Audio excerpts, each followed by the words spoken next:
Vous êtes revenu encore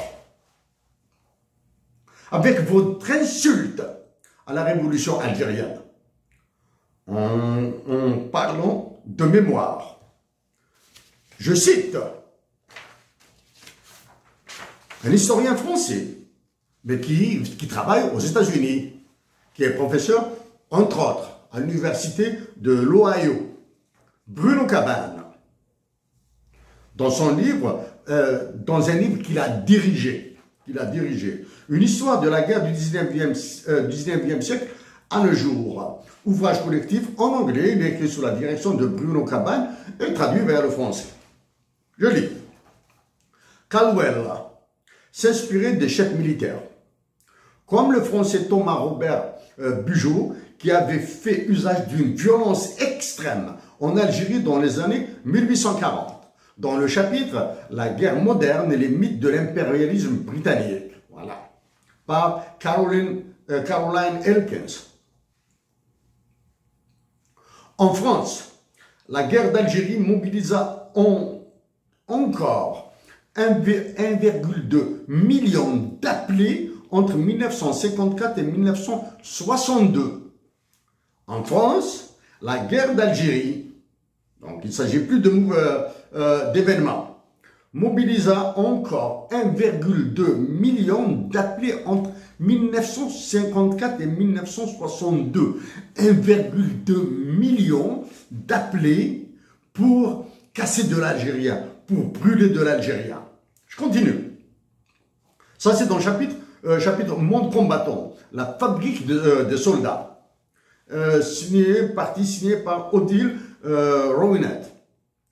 En Algérie, les Français, considérant qu'ils conduisent des opérations de maintien de l'ordre, n'autorisent qu'une application restreinte de la Convention de 1949. L'action du Comité international de la Croix-Rouge, entre parenthèses CICR, se limite à la vérification des conditions de vie des détenus entre les mains des Français, sans que le terme de prisonnier soit d'ailleurs utilisé pour les désigner. À l'inverse, les indépendantistes algériens tentent d'utiliser leurs prisonniers, peu nombreux d'ailleurs, et les conventions internationales pour légitimer leur prétention à un statut d'État. Pour légitimer leur prétention à un statut d'État. Entre guillemets, nous en respecterons, ça il fait parler les révolutionnaires algériens, nous en respecterons les lois de la guerre que si l'adversaire fait de même. Fermez les yeux. Justifier un responsable FLN après l'exécution de 3 prisonniers français en représailles à celle d'Abdelrahman Taleb, guillotiné le 24 avril 1958. Donc, Abdelrahman Taleb, plus connu sous le nom du chimiste de la guerre de libération nationale, a été guillotiné le 24 avril 1958. En représailles, les révolutionnaires algériens ont décidé d'exécuter juste 3 Français.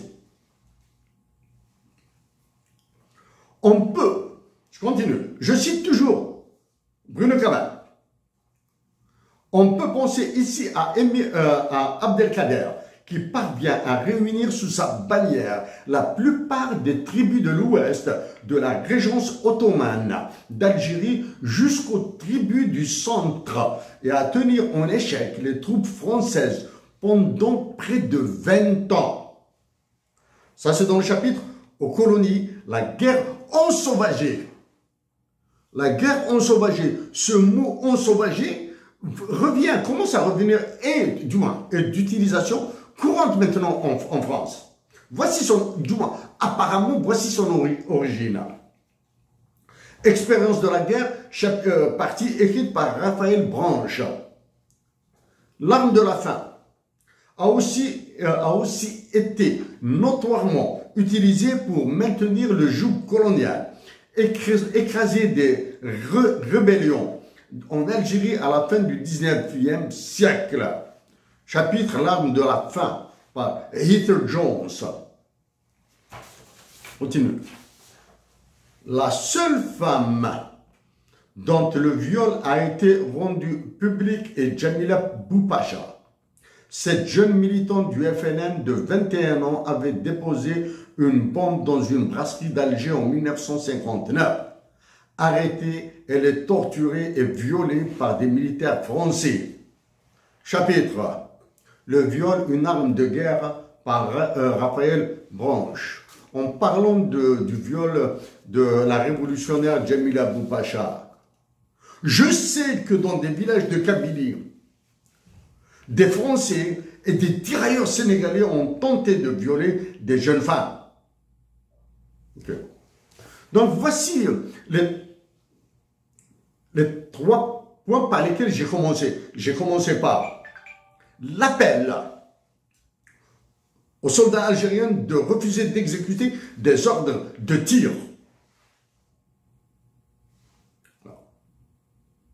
J'ai parlé du franc CFA et j'ai parlé de cette merdique question que vous appelez la question de la mémoire, avec des ouvrages écrits par des Français. Je viens maintenant.